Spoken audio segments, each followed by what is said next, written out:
Testing. Okay.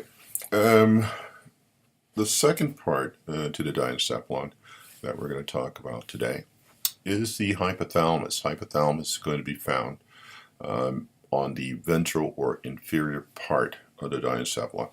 And again, what I'm going to do is I'm going to provide you with an overview as to what to focus on within this PowerPoint presentation.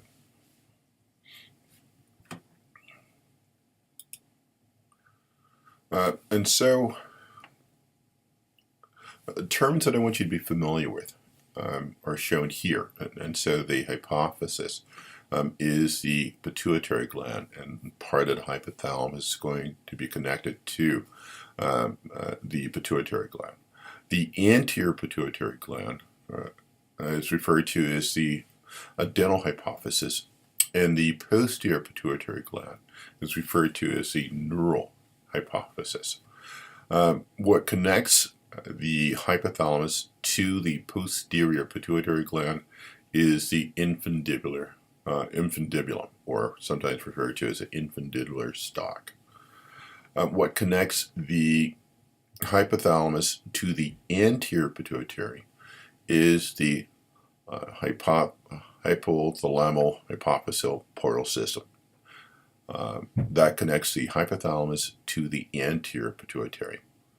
And what connects the hypothalamus to the posterior pituitary in terms of the tracts, these are the nerve tracts, is the hypothalamo hypophyseal tract. Okay, the anterior is a vascular connection, and the hypothalamus connected to the posterior pituitary is a nerve connection. And so what I want you to focus on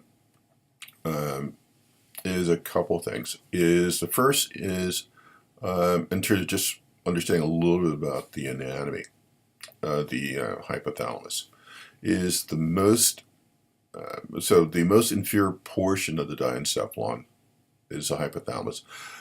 The mammillary bodies, which are also part of the hypothalamus, is the most inferior part of the hypothalamus. And where the optic chiasm is located, that would be the most rostral part of the hypothalamus, as you're looking on the ventral surface of the brain.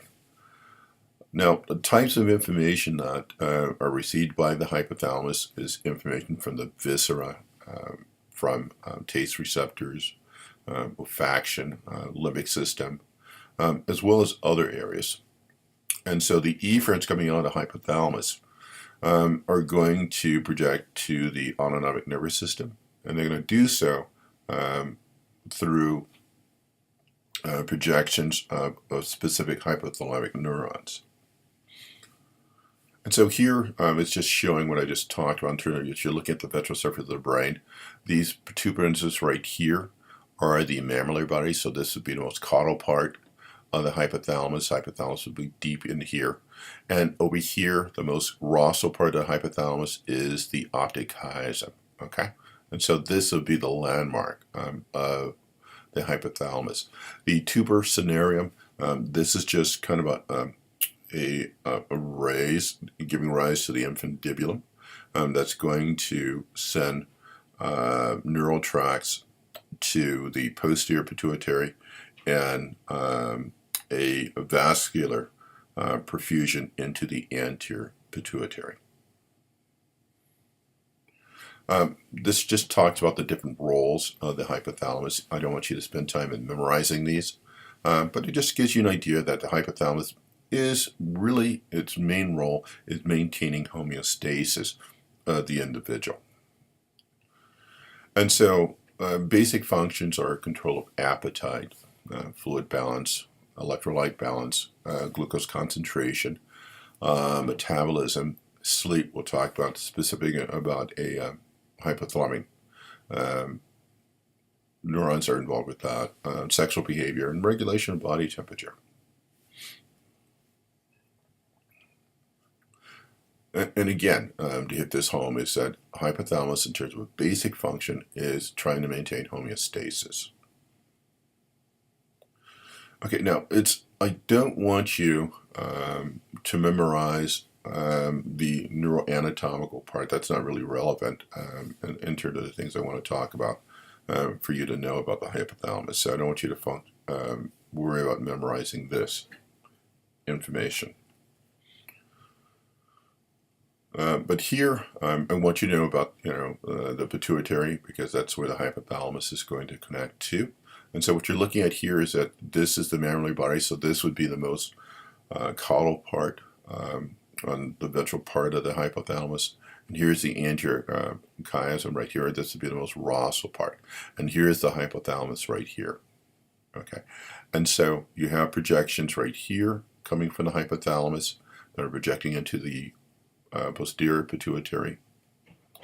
And then you're going to have a vascular perfusion coming from certain hypothalamic neurons that are going to perfuse into the anterior pituitary.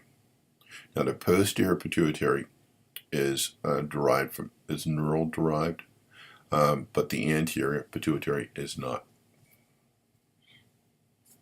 And so here's again just re-emphasizing these projections.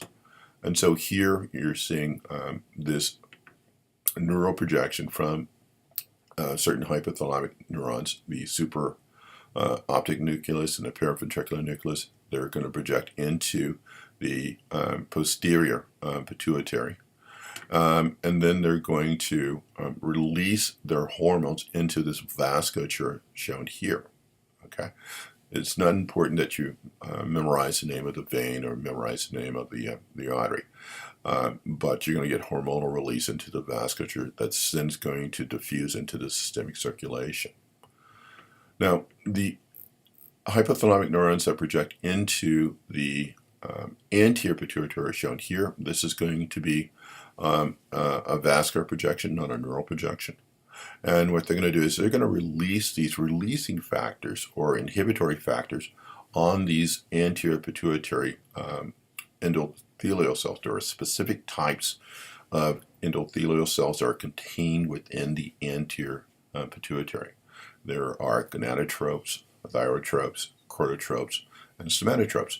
And what the hypothalamic releasing factors or inhibitory factors are going to do is that they're going to diffuse out, and they're going to either stimulate the release from these gonadotropes or thyrotropes or corticotropes or somatotropes to release this into the systemic circulation.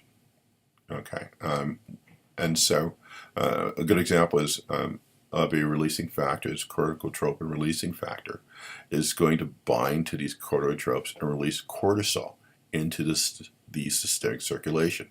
Cortisol is released when a person is stressed. Okay. Now, I don't want you to memorize the names of the factors being released, other than to know that the anterior pituitary is receiving a vascular perfusion from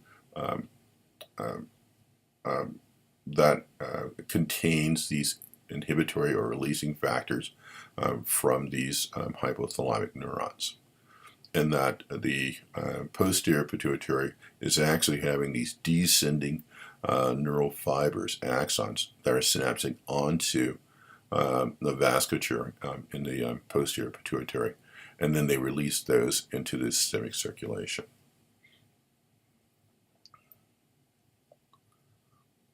Now, there is a couple hormones I want you to remember, a couple hypothalamic neurons, that I want you to remember. The first is the suprachiasmatic nucleus. This is, its function is control of circadian rhythm. This is your clock master of the body. So that's what I want you to remember, and all I want you to know is that the suprachiasmatic nucleus is involved in circadian rhythm. The other is the anterior hypothalamic nucleus. This is involved in terms of temperature regulation. Okay, and that's all I want you to remember about that. The last two are the paraventricular and supraoptic nuclei.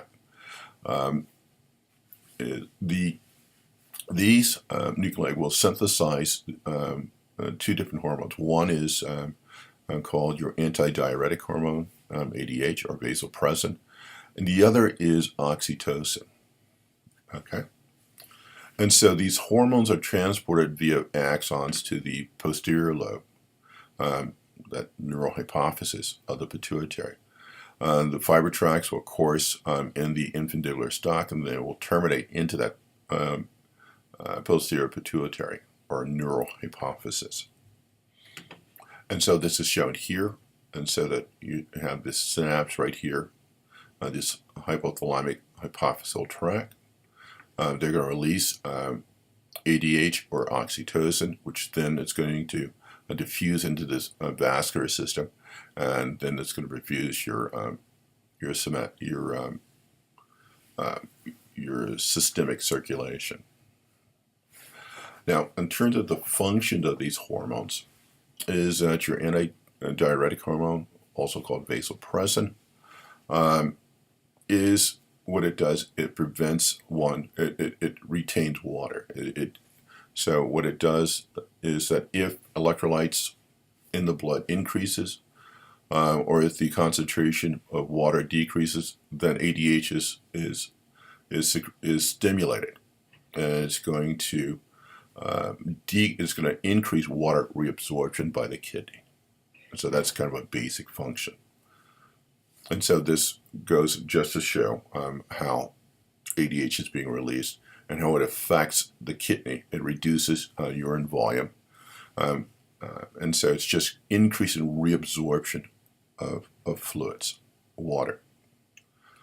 And so your paraventricular nucleus, which is a hypothalamic nucleus, this is the one that contains vasopressin or ADH, and it's responsible for releasing ADH into the systemic circulation. Okay. Your supraoptic, on the other hand, releases oxytocin. And what oxytocin is going to do, it plays a role in terms of increase in uterine contraction, as well as in terms of lactation in women. Okay. And so it's released by the supraoptic nucleus, and what it's going to do, it diffuses into the systemic circulation and increases uterine contraction as well as milk release from the breast. And so that's the basic function. So it shows here in terms of, here's your supraoptic nucleus right here. It's going to release oxytocin. Your paraventricular nucleus, in addition to releasing ADH, also contains some oxytocin as well, so don't get confused about that.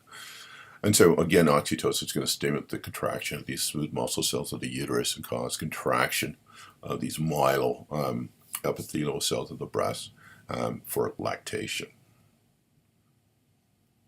Okay, and so that's all I want you to know about the hypothalamus. And so those are the slides I just want you to focus on.